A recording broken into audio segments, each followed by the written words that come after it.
Hi, this is Arent Menconi. I'm running for U.S. Senate in the state of Colorado, and this is day one here at Standing Rock, and I'm with one of the leaders in the movement and getting the message out, Jordan Chariton with TYT. Hi, Jordan. How are you? How's it going? People have been following you everywhere. You've been breaking stories, but in the last couple of days, what's happening right now that people need to know about here in Standing Rock? Well, the drill pad, which is the final piece of the puzzle before they drill under the Missouri River and the lake, but last time I looked, it was about a half mile from the water, so they're pretty much done with the pipeline. It's a matter of whether you trust a multi-billion-dollar oil company to not drill under the water until they get a permit to do so. You make that decision. I don't trust them. So are they actually continuing moving? Because there's rumors that there's been a 30-day stay. I've heard that too. I talked to the Army Corps yesterday. Yeah. A spokesman, he told me that essentially what's happening is the DOJ is doing their cultural review. That's why Obama put in the halt in the first place. He said that they should be done with that in 30 days. And he said, I asked him, well, do you have any observers out here to make sure the company's not drilling? And he said, they know not to drill.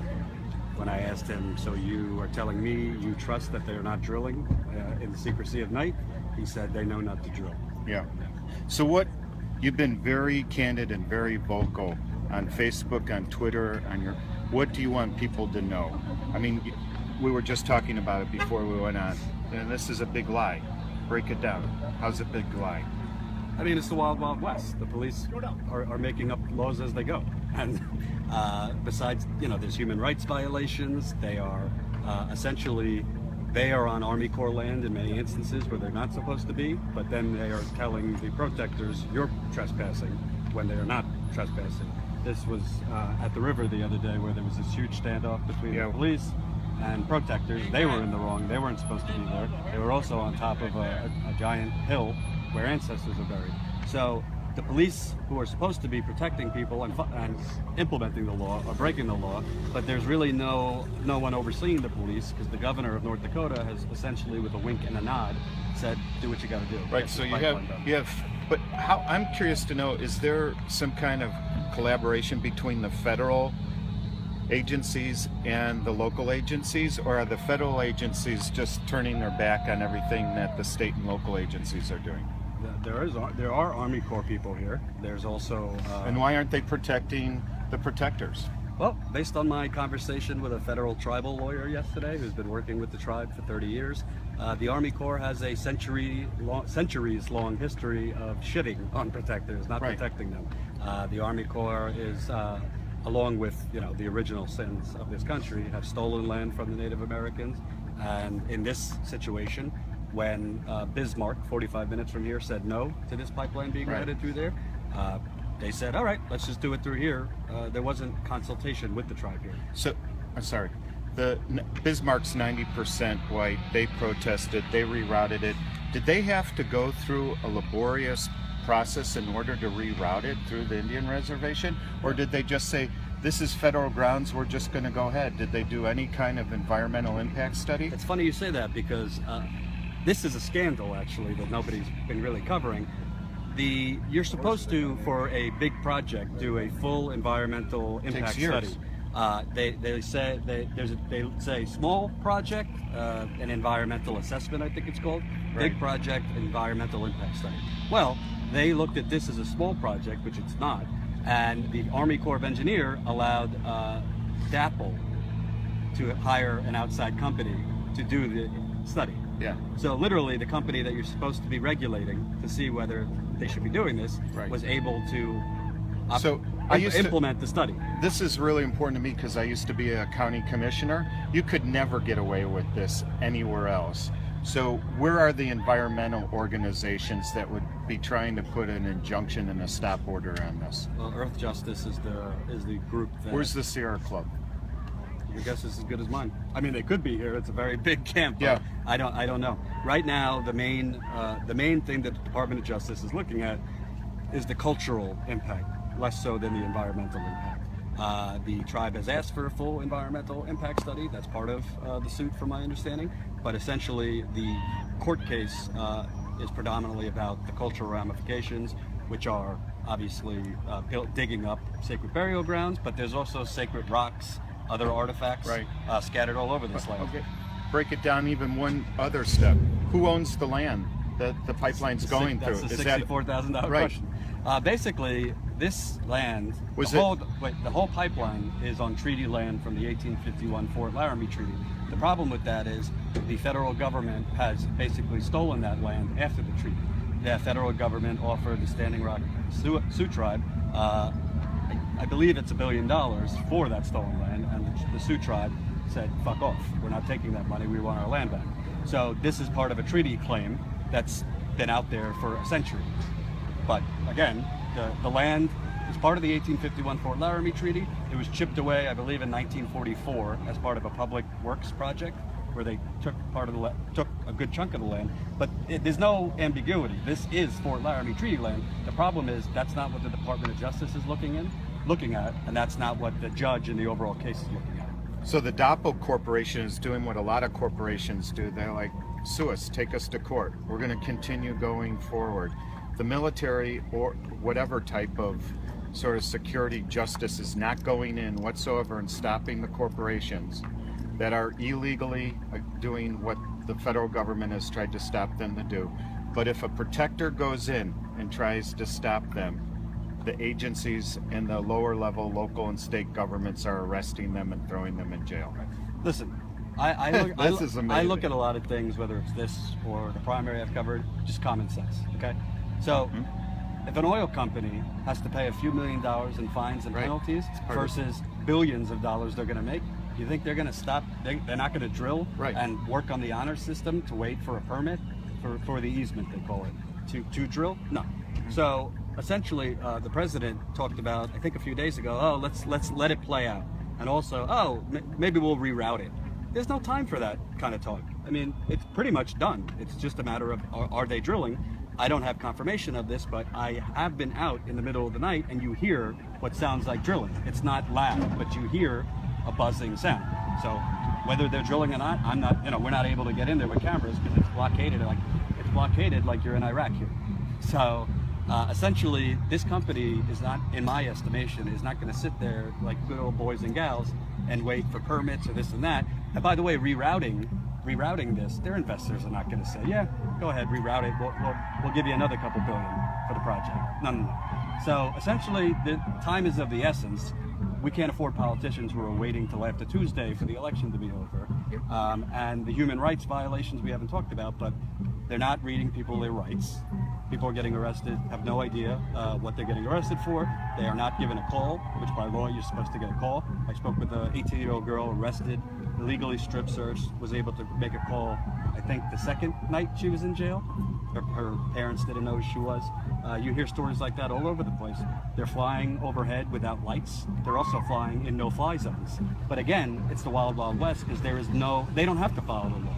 The governor here, the other day, I covered a demonstration on the state capitol right outside the governor's house. The governor sat from his window and watched when clergymen kindly asked him to come out and talk. No guns, no violence. They got arrested, 14 clergymen, might have been more, I think between 14 and 17 clergymen and women arrested for praying on the state capitol, which by the way, taxpayers pay for. So there's no accountability for the police. This is treaty land, but essentially to the federal government, since they stole the land, they're not looking at that because they don't give a shit whether it's treaty land or not. So really what it's going to come down to is, I think, there needs to be more bodies here. I'm a journalist. I'm not going to tell people what to do, but if you can come down here, come, because there's all tell us. No movement has succeeded without bodies. I don't tell people put your life on the line. You got to do what you got to do. But there needs to be bodies here. There needs to be more media here.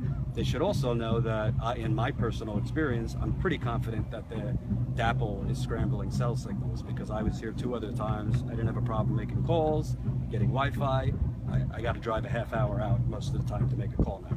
So, and there's other things going on that tell me that DAPL is paying people off. So. Okay, can I geek out and ask you one other question that you're a thought leader on? Because I'm studying this more than I am my own race. Okay. Where are you with WikiLeaks now? What do you want people to know that you're not seeing get out there enough? I'm going through WikiLeaks withdrawals because I don't have Wi-Fi, and I'm a little busy. They're up to 25, I think. 28. 20. Yeah, maybe 29 today. Who the hell knows? What should people know? I think a lot of people are actually looking for like the smoking gun. You talk to the Hillbots, you talk to the status quo Democrats. Oh wow, breaking news: politicians being politicians. And if they don't see something criminal in there, which I do see criminal things in there, but I think underneath what the smoking gun, a lot of people don't recognize that what's been exposed is literally coordination between Barack Obama, Hillary Clinton, the DNC to rig a primary. Rigging isn't only, oh, let me rig the machines, let me rig the voter files, whatever it is. It's literally stacking the deck and coordinating, neutral bodies coordinating.